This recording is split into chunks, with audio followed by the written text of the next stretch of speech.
인생을 살다 보면요, 때로는 지금 어떤 일을 겪고 있으면서도 그 일의 의미를 모를 때가 있습니다. 여러 가지 일들이 있죠.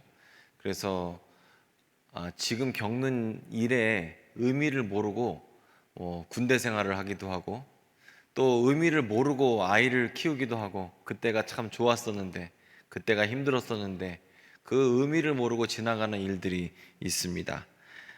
이것은 또한 육신의 일뿐만 아니라 영적인 일도 마찬가지인데, 우리가 육신의 일을 겪으면서 또 그런 일을 겪고, 또 영적인 일을 겪으면서도 이렇게 의미를 모르고 또 나중에 깨닫게 되는 일들이 있습니다. 자, 오늘 말씀을 보게 되면요, 지금은 알지 못하나 이후에 알게 된다, 예수께서는 우리에게 말씀하셨고요.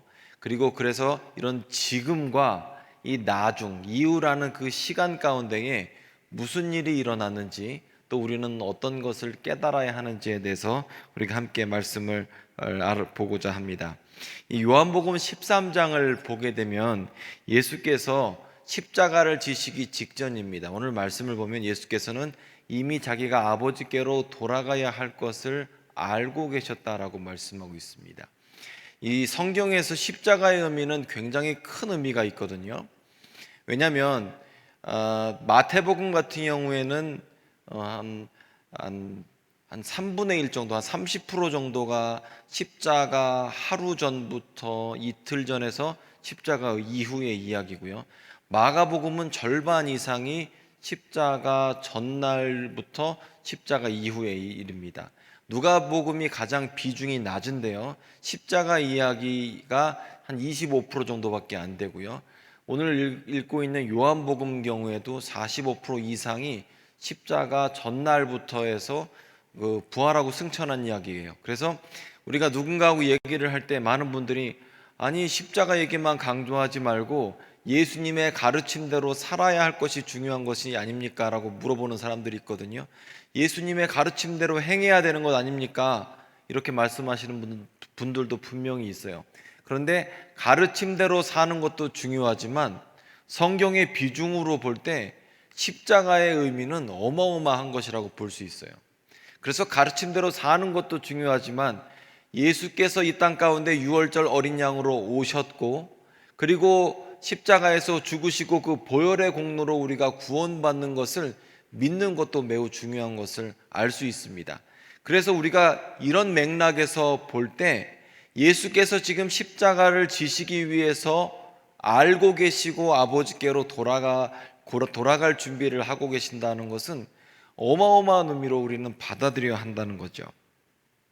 자, 그런데 예수님은 이렇게 엄청나게 중요한 이 십자가 사건을 마음으로 준비하시고 기도로 준비하고 계신데도 불구하고, 같은 자리에 있으면서 제자들은 예수님이 십자가에 대해서 생각하시는 것에 대해서 완전히 다른 관점입니다.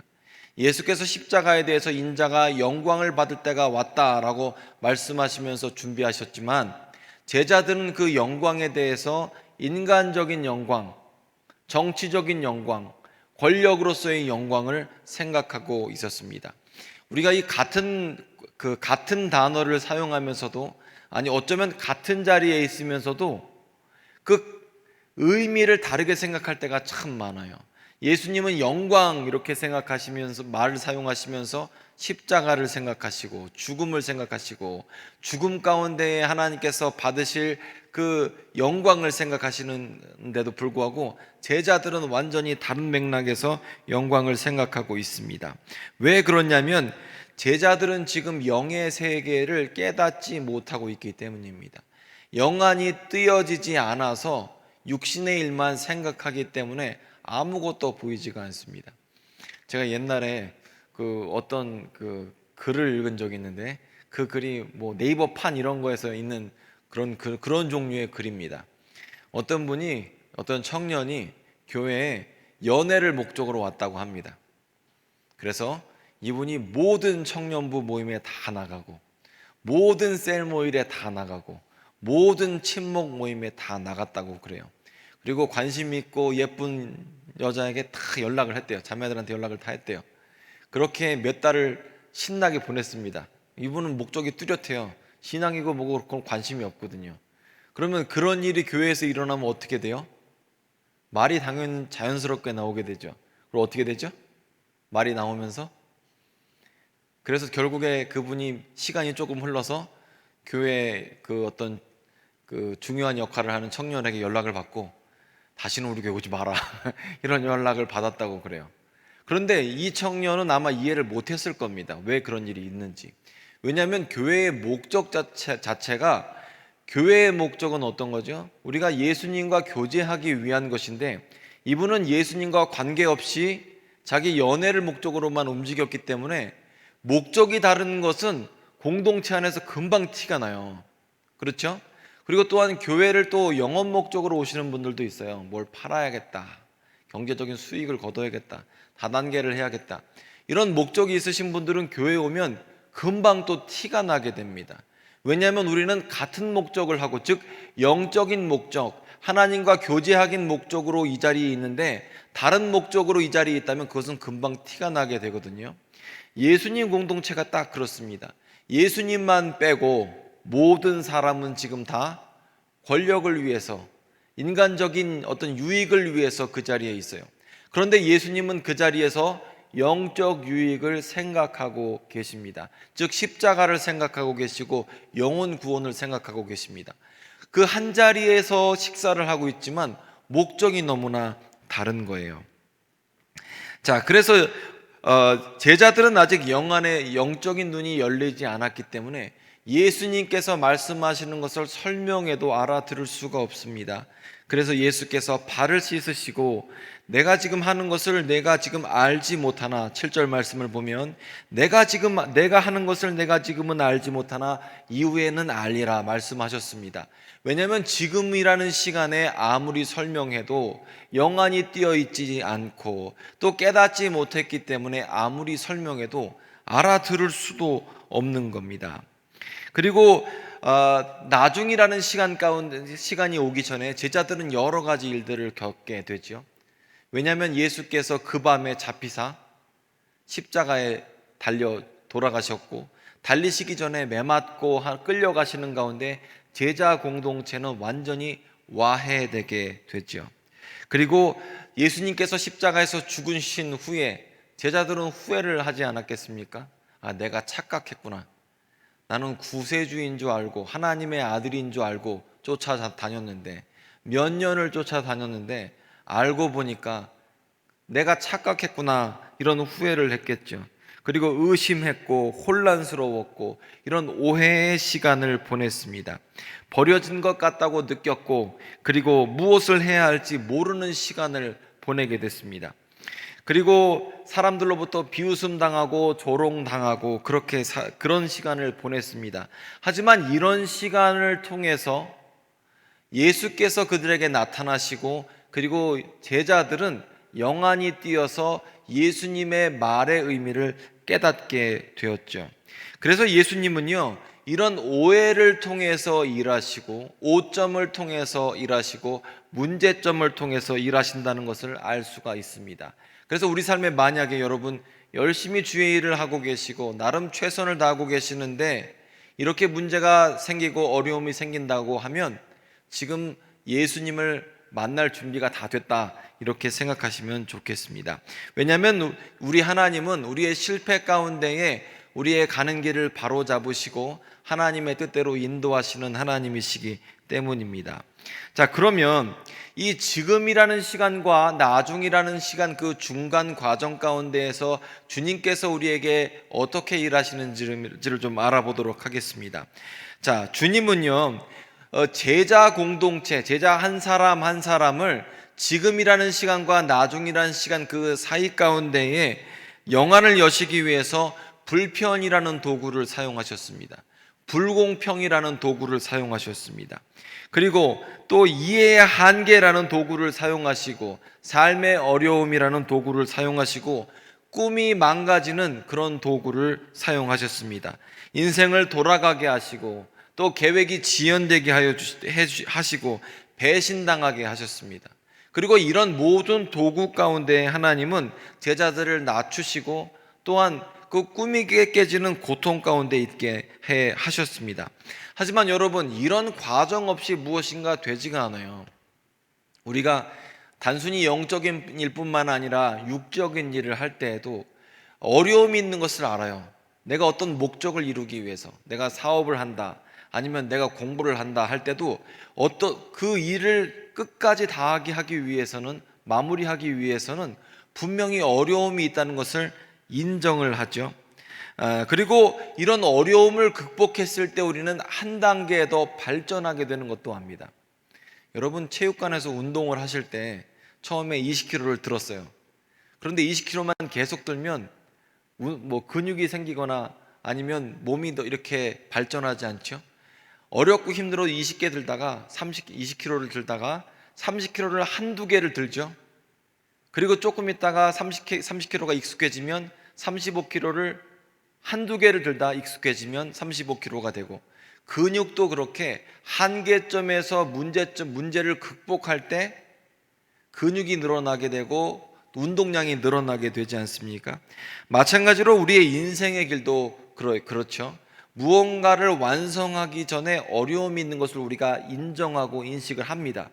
그리고 그 어려움을 극복하게 되면 우리가 내면이 성장하고 또 여러 가지 마음이 성장하고 성장되는 것을 우리가 알게 돼요.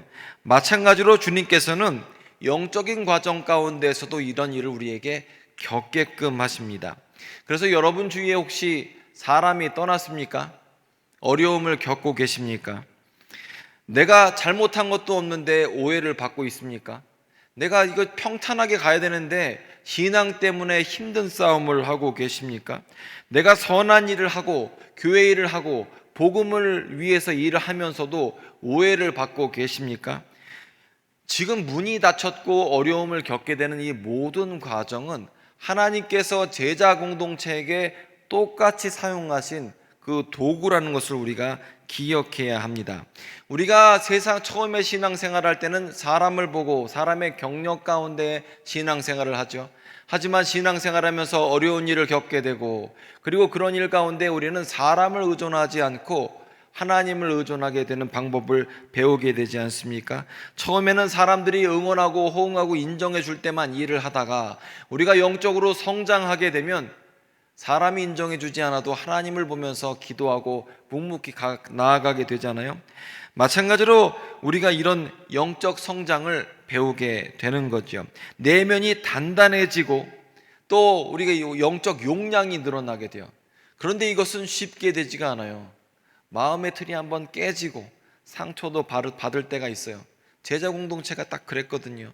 꿈이 다 깨지고 예루살렘 들어가기 직전에 제자들이 얼마나 싸웠는지는 여러분이 이미 다른 설교나 또 성경을 읽어보셔서 잘 아실 거라고 생각합니다.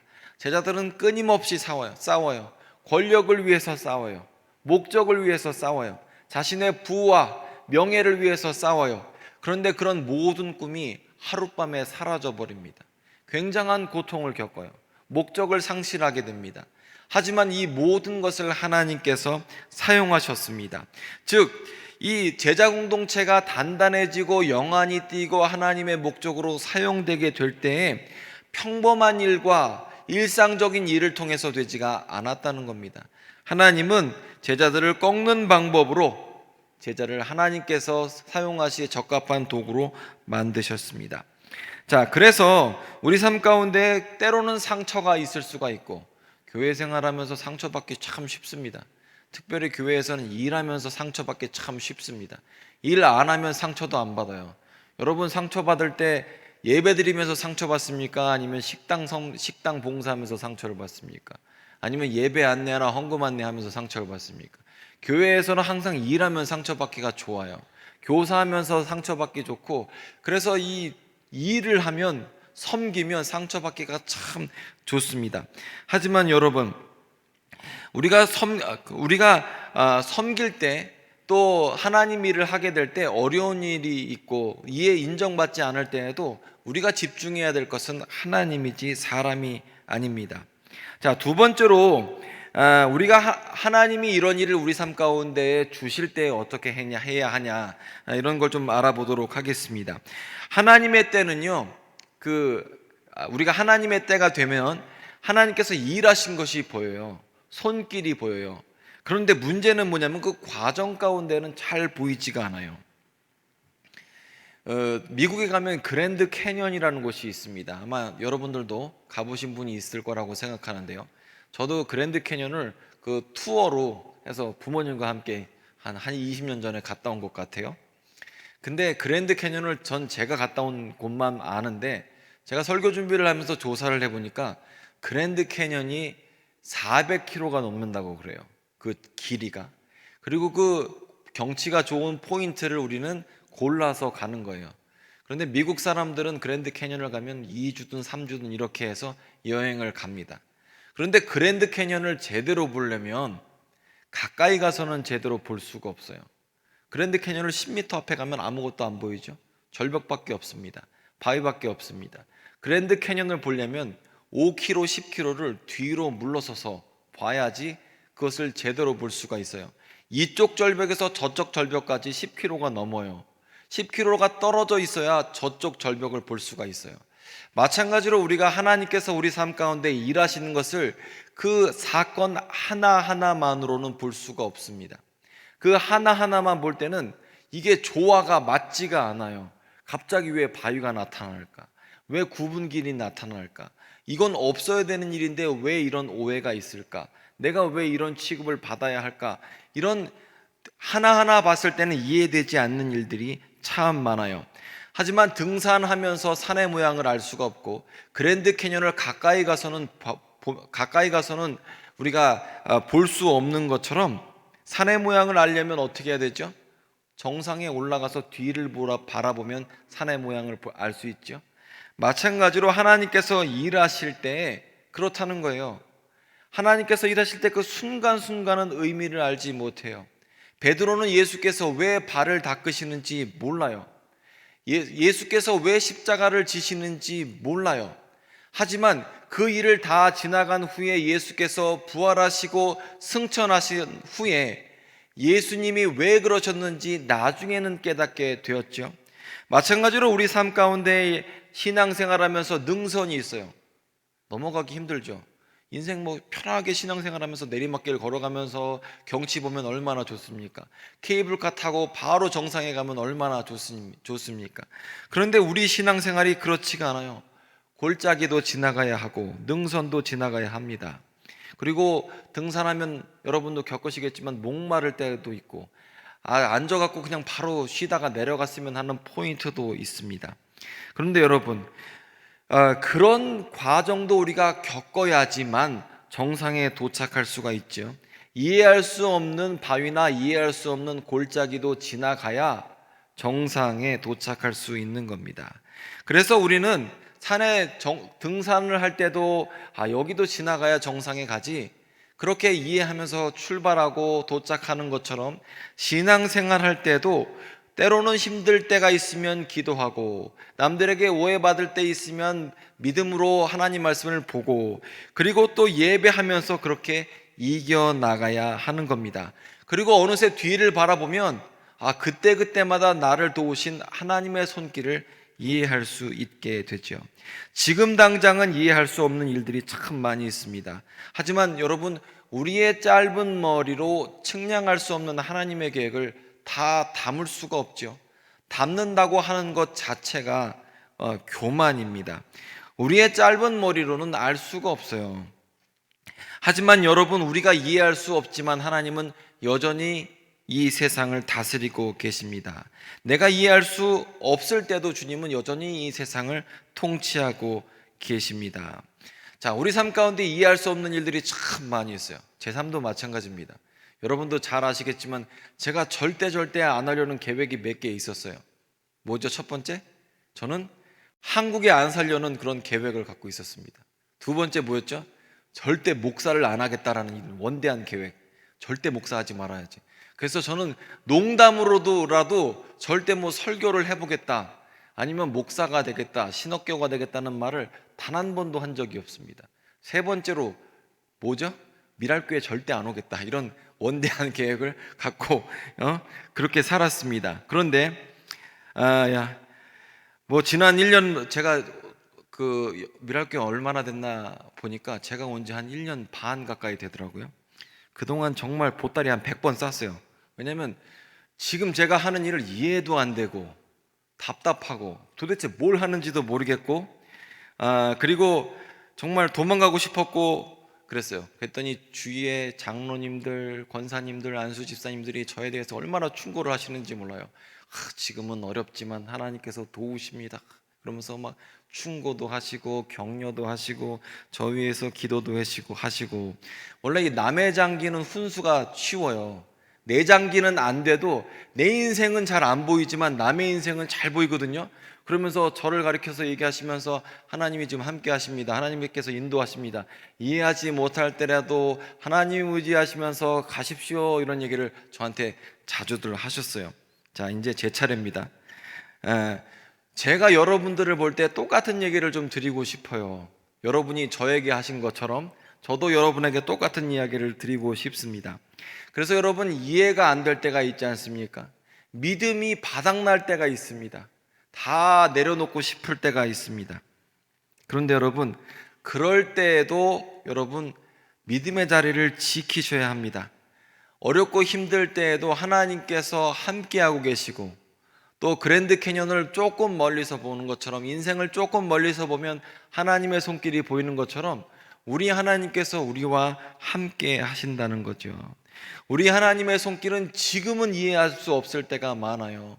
예수께서 베드로의 발을 닦으시면서 지금은 너가 이해할 수 없다, 하지만 나중에는 깨닫고 알게 될 것이다 라고 말씀하신 것처럼 하나님께서 지금 하시는 일을 우리가 깨닫지 못할 때가 많아요.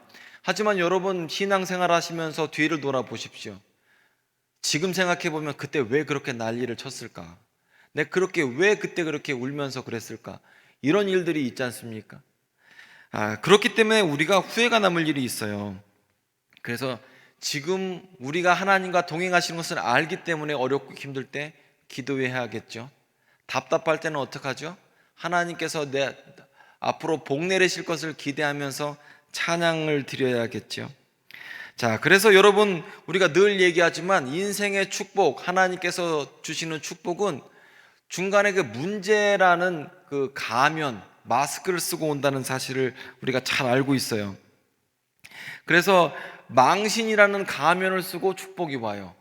그리고 오해라는 마스크를 쓰고 가면을 쓰고 우리 앞에 나타나요. 그래서 헷갈리게 합니다. 내 앞에 축복이 가면을 안 쓰면 내가 환영하고 받아들일 텐데, 문제점이라는 가면, 누명이라는 가면, 건강의 악화라는 가면, 오해라는 가면, 또 실직이라는 가면을 쓰고 내 앞에 그 축복이 나타나요. 그래서 우리가 그 가면을 쓴 축복 앞에서 하나님 앞에 찬양하고 기도하게 되면 그 축복이 우리 삶 가운데 임하게 되지만, 내가 그 축복을 가면만 보고 물리치게 되면 축복도 함께 물러가게 되죠. 그렇기 때문에 여러분, 우리 삶 가운데 이해되지 않을 때에도 하나님을 신뢰해야 합니다. 믿음의 길을 가야 합니다. 쉽지 않은 것을 예수님도 알고 계십니다. 왜냐하면 예수님께도 십자가가 쉽지 않았거든요. 사람들로부터 오해받고 제자들이 다 떠나버리고, 사랑하는 수제자 베드로가 예수님을 모른다고 눈앞에서 3번 부인하게 되고, 외롭고 쓸쓸한 길이었어요. 예수님도 쉽지 않은 길이셨습니다. 하지만 여러분, 항상 좋은 일만 일어나고 그렇게 목적을 이루면 얼마나 좋겠습니까? 그런데 여러분, 이런 닫힌 문 가운데 하나님은 더 큰 문을 여시는 분이십니다. 그리고 또 이 닫힌 문도 열린 문만큼이나 하나님의 계획 안에 있는 것입니다. 그래서 우리 삶 가운데 여러 가지 일이 있지만 예수께서도 감당하셨기 때문에 우리도 굽은 길 앞에서도 찬양을 해야 하고, 어려운 일 앞에서도 하나님만 바라봐야 합니다. 주님께서 우리에게 원하시는 것은 닫힌 문 가운데에서, 오해 가운데에서, 또 우리 삶 가운데 불편함과 불공평함 가운데에서도 주님을 신뢰하기를 원하고 계십니다. 그리고 이 과정 가운데 제자들은 나중이라는 시간을 맞이하면서 예수님의 섬김의 의미를 깨닫게 되었습니다. 자, 그래서 신앙인은 어떤 상황 가운데서도 믿음을 붙잡고, 그리고 하나님의 성품을 이해하려고 애쓰는 것이 신앙생활이죠. 그게 바로 믿음입니다. 자, 그리고 세 번째로 우리가 지금과 나중이라는 시간 가운데에 주님을 따라가야 하는 이유는 예수께서 먼저 본을 보이셨기 때문입니다. 예수님은 오늘 말씀을 보게 되면 내가 본이 되었다라고 말씀하셨어요. 섬김의 본이 되었다, 믿음의 본이 되었다라고 말씀하셨어요. 예수님은 오해받고 계셨고 멸시천대를 받고 계셨고 제자들이 이해하지 못하는 지금 세족식을 하고 계셨습니다. 그리고 불공정한 재판을 통해서 그렇게 십자가를 지셨어요.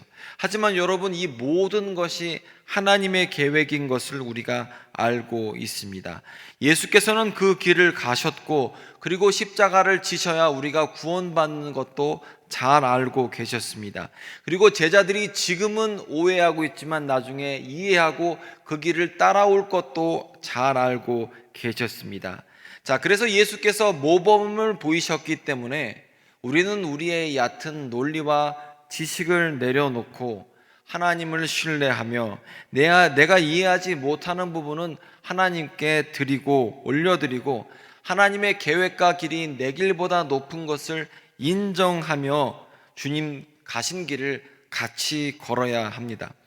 하지만 여러분, 우리는 쉽게 낙심하는 경향이 있습니다. 조금만 내 뜻대로 안 되면, 응답받지 못한 기도 제목이 있으면 하나님 어디 계십니까? 왜 기도에 응답이 없습니까? 왜 내 길이 닫혔습니까? 내 건강이 왜 이렇습니까? 왜 이런 코로나 같은 재난을 주십니까? 라고 원망불평하기가 참 쉽습니다. 하지만 여러분, 예수께서 그 길을 가셔서 승리하셨고 승리하신 예수께서 우리에게 승리를 주신다고 또 약속해 주셨습니다. 우리 하나님은 반드시 우리에게 승리를 주시는 분이십니다. 주님은 죽음 가운데 승리를 하셨어요. 이 십자가의 승리가 묵상하면 묵상할수록 참 놀라운데요, 인간은 보통 죽으면 끝난다고 봅니다. 죽은 사람한테 무슨 소망이 있어요?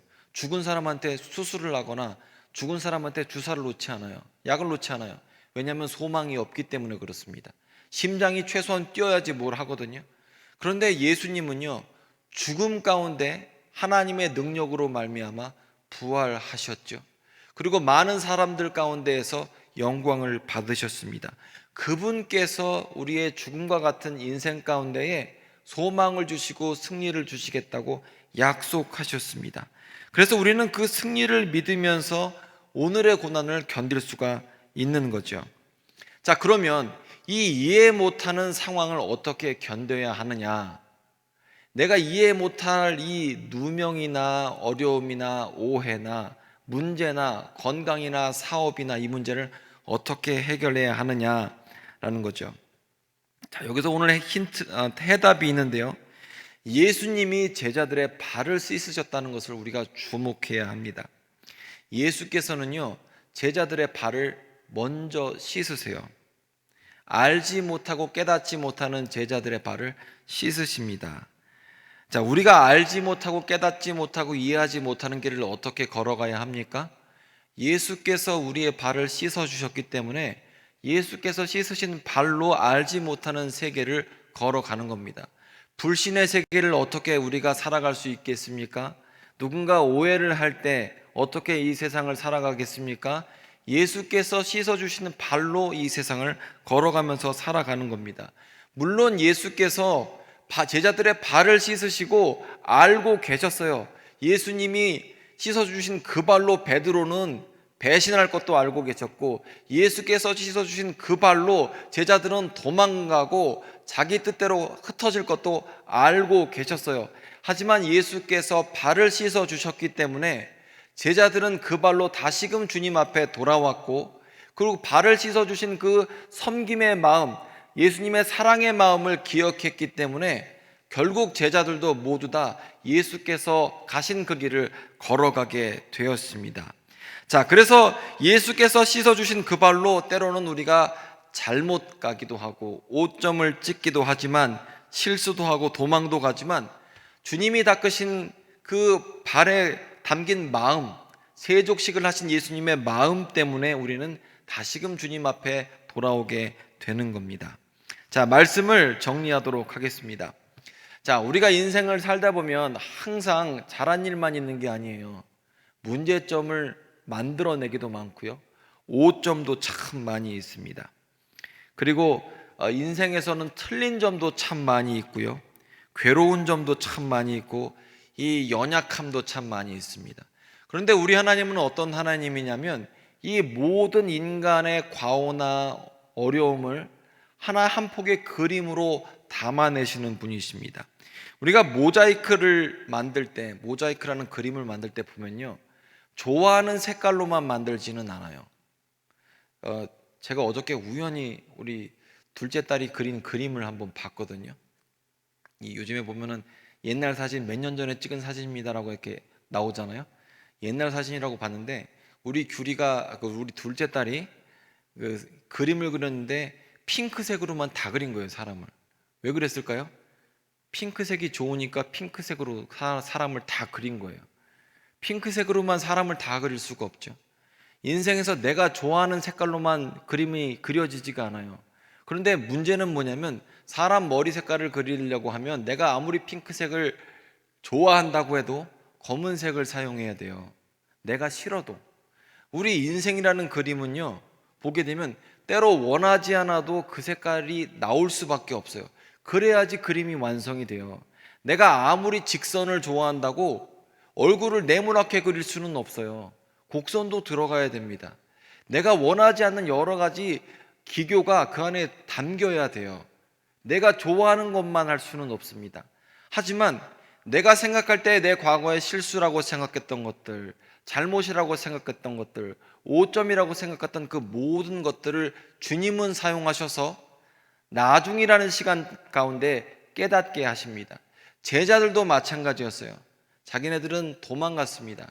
부인했습니다. 떠났습니다. 세족식을 한 예수님의 마음과 다르게 권력을 위해서 서로 다퉜습니다.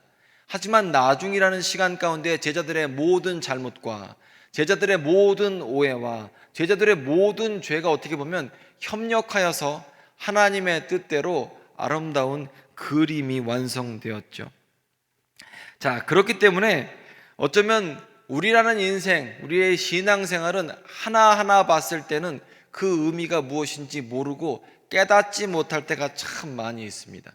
하지만 그 깨닫지 못한 점들이 조금 한두 발짝 뒤에서 물러서서 바라보게 되면 그것이 하나님께서 계획하시고 준비하셨던 하나님의 그림이라는 것을 알 수가 있어요. 저는 찰리 채플린의 말을 참 좋아하거든요. 왜냐하면 이분이 이런 말을 했어요. 인생은 자세히 보면 비극이고 떨어져서 보면 코미디다, 이런 얘기를 했거든요. 근데 영적인 게 딱 그래요. 내가 인생을 섬김이라는 것, 오해라는 그 순간을 딱 들여다보면 비극이에요. 나 실수한 것 같아요. 하나님은 없는 것 같아요. 나 그동안 착각하고 오해한 것 같아요. 그런데 제자들이 딱 그랬어요.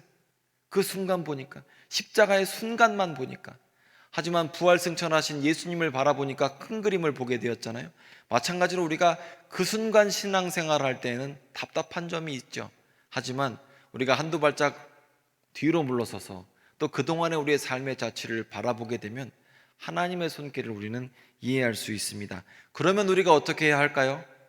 섬김의 본이 되신 예수님처럼 이 순간 누군가를 위해서, 깨닫지 못하는 누군가를 위해서 우리도 예수님처럼 섬겨야 합니다. 예수님도 오해 받으셨습니다. 우리가 오해받는 것 어떻게 보면 당연한 일이에요. 만왕의 왕이신 예수님도 오해 받으시면서 그 길 가셨습니다. 우리가 뭐가 대단합니까? 예수님도 그 길 가셨으니 우리도 깨닫지 못하는 누군가를 위해서 섬김의 본이 되신 예수님을 쫓아가는 것, 우리가 마땅히 해야 될 일이라고 생각합니다. 자, 코로나 때문에 인생도 여러 가지로 어려운 일이 많고 신앙생활도 쉽지 않다고 생각합니다. 하지만 우리가 사순절을 맞아서 예수님의 섬김을 바라보며 주님의 발자취를 쫓아가며 또 하나님의 사랑을 경험하기를 원합니다. 함께 기도하도록 하겠습니다.